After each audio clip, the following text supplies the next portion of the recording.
여러분은 혹시 심장의 상태가 나쁠 때는 가슴에서만 증상이 일어난다고 생각하시나요? 만약 그렇다면 잘못된 생각입니다. 물론 심근경색 같은 것이라면 가슴이 아플 수 있지만 심장이 잘 움직이지 않는 심부전 상태일 때는 가슴에서 증상이 나타나지 않는 경우가 많습니다. 이처럼 심장의 상태가 나쁠 때 심장은 정말 의외의 장소에서 여러분에게 SOS 사인을 보내게 됩니다. 몸에서 가장 중요한 장기라고 하면 두말할 필요도 없이 바로 심장일 것입니다. 그리고 심부전 환자 수도 점점 늘어나 무려 2040년에는 170만 명이나 될 것이라고 합니다. 남의 일이 아닙니다. 어느 날 여러분의 심장이 보내는 구조 신호를 절대 놓치지 않도록 영상을 끝까지 시청해주세요. 안녕하세요. 내과 의사가 감수하는 예방의학 채널 시간입니다. 이번에는 당신의 심장이 보내는 절대 놓치면 안 되는 경고 사인 3가지 라는 주제로 이야기를 나눠보겠습니다. 그럼 바로 시작해보겠습니다. 절대 놓치면 안 되는 심장이 보내는 경고. 첫 번째는 다리의 부종입니다. 갑자기 심장에서 다리로 가버려서 놀라셨을 텐데요. 어떻게 된 것인지 설명드리겠습니다. 우선 우리 몸속의 혈관은 크게 2가지로 나뉩니다. 그중 하나가 바로 동맥입니다. 이 혈관은 심장에서 내보내진 혈액을 전신에 돌게 하는 혈관이기 때문에 아주 힘차게 움직입니다. 또 하나의 혈관은 정맥입니다. 이 혈관은 온몸을 돈 뒤에 심장으로 되돌아가는 혈관입니다. 되돌아가는 것뿐이라서 그렇게 힘차진 않습니다. 심장이 잘 뛰지 않는 것을 의학 용어로 심부전이라고 부르는데, 이 심부전 상태가 되면 심장이 혈액을 전신으로 잘 보낼 수 없게 되거나 반대로 심장으로 혈액이 돌아갈 수 없게 됩니다. 따라서 심장의 움직임이 점점 나빠지게 되면 전신을 돌고 돌아 심장으로 되돌아오는 정맥의 혈액이 심장으로 돌아가지 못하게 되어 심장 앞에서 큰 정체를 일으키게 되는 것입니다. 정체가 생기면 정맥에 혈액이 쌓이게 되고, 이것이 지나치게 쌓이면 혈관에 뚫려있는 아주 작은 구멍 사이로 액체 성분이 조금씩 빠져나와 고이게 됩니다. 이것이 바로 부종의 원인이 됩니다. 그리고 지구 중력의 영향으로 가장 부종이 나타나기 쉬운 것이 바로 다리입니다. 중력 때문에 자신도 모르는 사이에 액체 성분이 다리에 쌓여버리게 됩니다. 이런 원리로 심장의 움직임이 나빠지면 다리에 붓기가 생기는 것입니다. 오른다리든 왼다리든 모든 혈액은 심장으로 돌아가기 때문에 심장의 움직임이 나쁠 때 나타나는 다리 부종은 왼쪽이든 오른쪽이든 상관없이 나타난다는 특징이 있습니다. 여기서 한 가지, 의사가 어떻게 다리의 부종을 진찰하는지 한번 알아보겠습니다. 의사가 다리의 부종을 보면 어떤 확인을 하는지 알고 계신가요?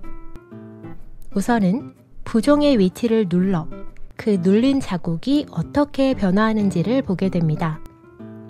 구체적으로는 손가락을 이용해 대략 10초 정도 누르게 됩니다. 만약 부종이 있는 곳이라면 누른 후 손가락 자국이 남는데, 이 자국이 얼마 후에 사라지는지 보는 것입니다.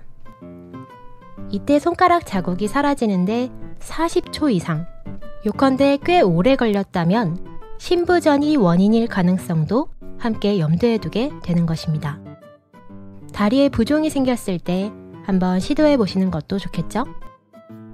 아무튼 어느 쪽이든 다리의 부종이라는 것은 간이나 신장을 포함한 내장의 상태가 좋지 않을 때 다양한 원인으로 발생하기 때문에 한눈에 알 수 있을 정도로 부종이 뚜렷하다 라는 경우라면 병원에 방문해 보시는 것을 추천드립니다. 또한 이렇게 몸에 액체 성분이 쌓이면 다리나 전신이 부으면서 체중이 늘어나는 증상도 함께 나타날 수 있기 때문에 세트로 기억해 두시면 좋겠습니다. 참고로 본 예방의학 채널은 의사가 직접 감수한 의학에 관한 건강정보 채널입니다. 구독해 두시면 건강에 관련된 정확한 정보를 가장 빠르게 접해보실 수 있습니다. 절대 놓치면 안 되는 당신의 심장이 보내는 구조신호. 두 번째는 목의 혈관 팽창입니다. 다리 다음은 목에서 보내는 사인입니다. 이야기를 이어가기 전에 먼저 심장의 역할에 대해 설명해 보겠습니다. 심장이라는 장기는 크게 오른쪽과 왼쪽으로 나뉘어져 있습니다. 왼쪽 심장은 산소가 가득 들어간 혈액을 전신으로 보내는 역할을 하고 있습니다. 그리고 전신에 산소를 보내준 혈액은 오른쪽 심장으로 돌아옵니다. 혈액의 가장 중요한 역할은 온몸에 산소를 운반하는 일입니다. 그대로 놔두면 역할을 수행할 수 없기 때문에 오른쪽 심장은 이번에는 폐에 산소가 텅 빈 혈액을 보내게 됩니다. 그리고 폐에서 다시 산소를 공급받은 혈액은 왼쪽 심장에 도착해서 거기에서 또다시 전신으로 보내지고 이런 활동이 끊임없이 이어지고 있습니다. 만약 이때 오른쪽 심장의 상태가 나빠지면 다리의 부종을 설명할 때도 말씀드렸다시피 전신을 돌고 돌아 오른쪽 심장으로 돌아오는 정맥의 혈액이 심장으로 돌아올 수 없게 되어서 심장 앞에서 정체를 일으키게 됩니다. 이때 혈액을 목에서 심장으로 되돌려 보내는 경정맥이라고 하는 혈관이 있는데 이 경정맥에서 정체가 일어나며 혈관이 퉁퉁 붓는 경우가 있습니다. 이런 상태를 의학 용어로 경정맥 확장이라고 합니다. 따라서 목혈관의 팽창은 심장이 보내는 경고라고 볼 수 있는 셈입니다. 여기서 한 가지 주의하실 점이 있습니다. 이 목의 혈관 팽창, 누워서 자고 있을 때는 크게 신경 쓰지 않아도 괜찮습니다. 이는 일반적인 상태에서도 흔히 일어나는 현상입니다. 하지만 앉아있는 상태에서 지구 중력의 영향을 받고 있는데도 불구하고 목의 혈관이 퉁퉁 부어있다. 이런 경우라면 반드시 주의가 필요합니다. 다리의 부종이나 이후 설명하는 증상과 함께 이 목의 혈관이 팽팽해질 경우엔 심장에서 보내는 사인일 가능성이 높습니다. 절대 놓쳐서는 안 되는 당신의 심장이 보내는 구조신호. 세 번째는 숨이 찬다, 즉 호흡 곤란입니다. 심부전의 증상 중에서 숨이 차는 것은 비교적 유명하지만 정말로 조심하셔야 할 증상 중 하나이기도 합니다. 왜 숨이 차는지 간단하게 알려드리겠습니다. 우선 오른쪽 심장의 상태가 나빠지면 목의 혈관이 붓거나 다리가 붓는다 라고 지금까지 설명을 드렸습니다. 그렇다면 왼쪽 심장의 상태가 나빠지면 어떻게 될까요? 당연히 오른쪽 심장대와 마찬가지로 왼쪽 심장으로 혈액이 잘 돌아가지 못하게 됩니다. 그리고 또다시 혈액 정체를 일으키게 되는데 이때 정체가 발생하는 곳이 바로 폐입니다. 폐로 혈액이 정체되어 버리면 부종 때와 마찬가지로 혈관의 구멍을 통해 폐로 액체 성분이 흘러나오게 됩니다. 이로 인해 폐에 물이 차면서 숨이 차는 증상이 나타나게 되는 것입니다. 그 밖에도 메커니즘은 존재하지만 대체적으로는 그런 원리라고 생각하시면 간단합니다. 이 호흡곤란 증상이 무서운 이유는 바로 증상이 서서히 나타나기 때문입니다. 보통 초기에는 계단을 오르거나 조금 격렬한 운동을 할 때 나타납니다. 이때는 요즘 좀 숨이 많이 차네, 나이 때문인가? 라고 생각하며 간과하기 쉽습니다.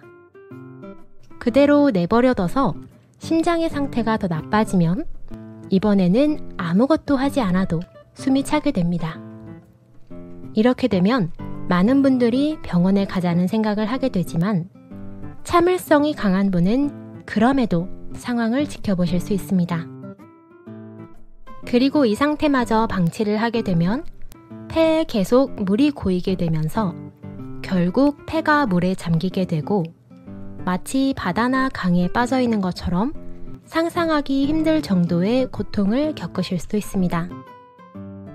이런 상태로 구급차로 이송되면 인공호흡기를 달고 가야 하는 상황이 생길 수도 있는 것입니다. 최악의 상황이 되기 전에 이번에 소개한 증상에서 해당되는 내용이 몇 가지 있으시다면 일단 병원에서 상담을 받아보시는 것이 좋습니다.